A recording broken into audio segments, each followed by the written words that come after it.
Avui comencem, encetem, amb l'alimentació del lactant. És així, no, Rosa? Exacte, comencem amb l'inici de la vida. Amb l'inici de la vida, molt bé. Doncs, quina és l'alimentació del lactant, Rosa Maria? Bé, quan parlem d'alimentació del lactant, fem referència al primer any de vida. Llavors, dintre d'aquest primer any de vida es podria dividir en diferents fases de l'alimentació. Per exemple, fins al 5è mes, l'alimentació del nadó es basa exclusivament en llet. Llavors, podria ser la lactància estricta. A partir del 5è mes és quan es comencen a introduir aliments i és el que es coneix com a diversificació alimentària. I després, a partir del primer any, és quan ja es comencen a introduir els aliments que fins al moment no es recomanen i, a més, de forma ja sencera. I després del primer any ja podem anar introduint aliments de tot tipus o com ho fem, això? Normalment, la introducció dels aliments es basa en la capacitat d'aquests aliments de provocar una al·lèrgia alimentària. Pensem que amb els nadons, el seu sistema, tant immunitari com el sistema digestiu i morfològic, és immadur. Per això sempre es recomana la llet materna, perquè és la que està més adaptada a aquestes necessitats. Llavors, la diversificació alimentària s'ha de fer en funció d'aquesta immaduresa. Per això sempre, primer aliments que siguin de més fàcil digestió, amb textures també de fàcil digestió, per això puré, no només per la dentició, sinó també per fer-ho més digestiu amb el seu aparell digestiu. I a partir del primer any, que és quan ja el sistema immunològic és més madur, és quan es van introduint els aliments que poden ser més al·lèrgènics. Per entendre'ns, i fent la broma fàcil, un plat mexicà no li podem donar a un nen. No fos cas que passés alguna cosa. Exacte. A veure si hauríem d'anar directament a urgències. Doncs, si et sembla, anem parlant d'aquesta primera fase, anem per parts, si et sembla, Rosa Maria. Sí. Parlem de la llet materna, no? Hi ha l'opció també de la llet adaptada. Exacte. Quan s'ha de donar llet adaptada en comptes de llet materna? A veure, suposo que depèn de la mare, no?, en aquest cas. Clar, avui en dia és una opció de lliure elecció. En funció, clar, les dones avui en dia treballen fora de casa, llavors, segons la situació de cadascú, pots escollir entre dir, doncs, li donaré el pit o recorreré a la llet adaptada. Sempre es recomana que si hi ha la possibilitat donar llet materna, per això que he dit que està més adaptada a les necessitats pròpies del lactant. És més biològic, suposo, més natural, no? Sí, ho podríem dir així. No és que sigui més natural, perquè tots els aliments són naturals, però sí que és més biològic, més humà, per dir-ho d'alguna manera, no? La llet de vaca està adequada als vedells i la llet materna humana està adequada als nadons humans. Correcte. Quina seria la diferència entre una llet i una altra?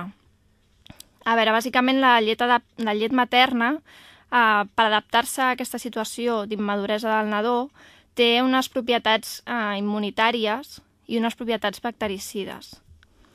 Això per començar. A més, conté, a nivell de greixos, conté uns àcids grassos essencials. Essencials vol dir que el nostre organisme no els fabrica, sinó que els hem de portar amb l'alimentació. En aquest cas estaríem parlant de l'àcid gras linoleic.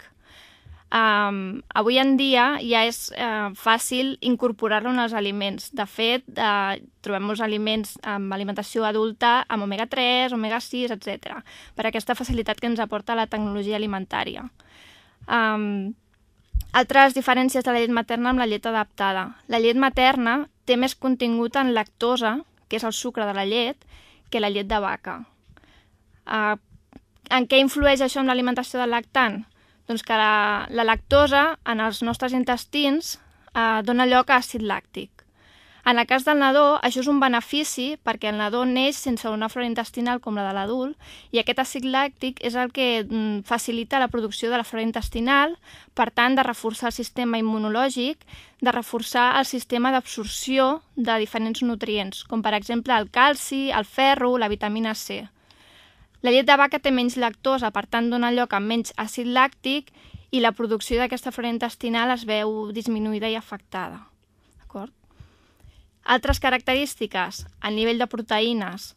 La llet materna té unes proteïnes adaptades a aquest sistema immadur digestiu del nadó. Té unes proteïnes que són solubles i molt fàcils de digerir, entre elles la lactoferrina. En canvi, la llet de vaca, la proteïna que té es diu lactoglobulina i la caseïna. La lactoglobulina i la caseïna són difícils de digerir, poden donar lloc a compostos insolubles, es fan compactes i tal com els pren el nadó els excrementa. Un altre problema que ens pot donar la proteïna de llet de vaca és la de l'al·lèrgia a la proteïna de llet de vaca. No sé si vols que comentem ara també una mica això Sí, si et sembla, sí. intoleràncies Sí. i al·lèrgies. Però que això ho detectem en aquest cas, si fem llet adaptada pels nens o... Sí, es pot donar casos en el que donant el pit, si la mare pren molta llet, com que la llet és una secreció, normalment poden anar a parar substàncies del que menja la mare a la llet materna. Llavors es pot donar el cas que lactoglobulina, que és la proteïna de llet de vaca, que l'ha ingerit la mare, vagi a parar a la seva secreció mamària, la llet materna, llavors passi al nadó. Clar. Es podria donar, no és el més típic, però podria passar. Quan més es donen problemes d'al·lèrgia a la proteïna de llet de vaca és, lògicament, quan donem llet adaptada. O sigui que és un problema de la mare, per entendre'ns, donar llet adaptada. O sigui, potser la mare no pot donar llet amb el seu fill, per això que ens expliques tu ara, no? Podria ser, en aquest cas, el que passa és que quan hi ha una al·lèrgia a la proteïna de llet de vaca, llavors tampoc podem donar la llet adaptada que es donaria a un nadó sense aquest problema. S'hauria de donar una llet amb una proteïna de soja, que serà més fàcil de digerir i ja no hi haurà una resposta al·lèrgica. Per tant, Rosa Maria, és un bon substitutiu la llet adaptada? És un bon substitutiu. Jo dono gràcies al progrés i a la tecnologia alimentària d'aportar aquestes solucions. Les mares que no els hi quedi més remei que donar llet adaptada, que estiguin tranquil·les, però sempre prioritzant la llet materna si és possible. Avui hem parlat de l'alimentació en l'època de la lactància amb la Rosa Maria Espinosa i el mes vinent, quan torni a venir la Rosa Maria aquí, ens parlem d'això, de l'època preescolar i escolar. Rosa Maria, un plaer i ens retrobem d'aquí un mes. Que vagi molt bé. A reveure.